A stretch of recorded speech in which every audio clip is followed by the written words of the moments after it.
টাকার তো অভাব নাই আমার জীবনে, তখন অনেক টাকা, এতটা কি করব আমি, মানে একটা মানুষের জীবনে মাসে 2.5 লাখ টাকা ইনকাম হচ্ছে, আমি যখন হচ্ছে 2018-র কথা বলছি, কিন্তু চাকরি তো করা লাগবে।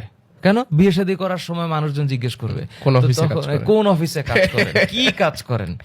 তো আমি 2014-তে শুরু করলাম চাকরি।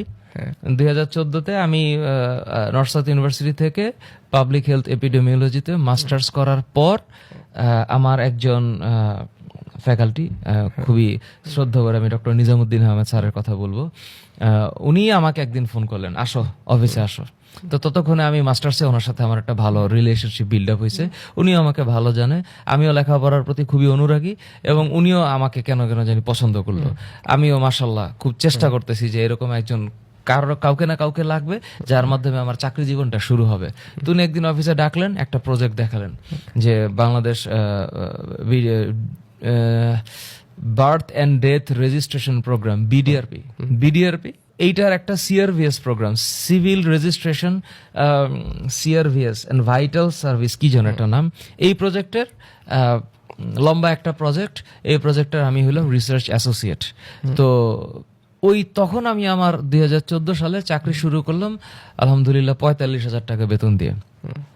তো যখন 45,000 টাকা আমি স্যালারি ড্র করতেছি, শুরুই করছি আমি জীবনটা, এবং আলহামদুলিল্লাহ আমি তখন অনেক কিছু শিখছি। এবং তখন আমি আবার চাকরির দিকে আমি কিন্তু তখন পড়াচ্ছিলাম, হ্যাঁ 14 আমি কিন্তু রানিং পড়াচ্ছিলাম, এর মাঝখানে আমি 14-তে মাথা ঢুকেলাম হচ্ছে চাকরিতে। এরপর হচ্ছে আমি ইন্টারেড আতিয়া নামে একটা ফ্রেঞ্চ অর্গানাইজেশন আছে, তার মেডিকেল অ্যাডভাইজার হিসেবে কাজ করলাম। এরপর আমি ওয়াটার অ্যান্ড লাইফের প্রোগ্রাম ম্যানেজার ছিলাম। প্রোগ্রাম ম্যানেজার বলতে অপারেশনস ম্যানেজার অ্যাকচুয়ালি। তো তখন আমি আবার চাকরির দিকে মাথাটা দিয়ে দিলাম যে ঠিক আছে, পড়াবো না, মানে পড়ায় তো টাকা ইনকাম হয়েছে, 10-12 লাখ টাকার মতন মোটামুটি জমাইছি, আর কিছু টাকা বাসায় পাঠাইছি। আমি চিন্তা করলাম যে 2017-18-তে 16-র পর থেকে আমি পড়ানোটা কমায় দিলাম, কমায় দিয়ে একটা ব্যাচ পড়াই, তারপর একটা ব্যাচ পড়াই চারুলতায় 15-16 সালে, 17 সালে একটা 2টা হবে বা 3টা হবে, আমার এক্স্যাক্টলি মনে নেই। আমি বাসায় যাই, কোনো টিউশনই করাই না, আবার সকালবেলা অফিসে যাই, আবার আমার চলছে, মানুষজন জানে যে আমি পড়াচ্ছি।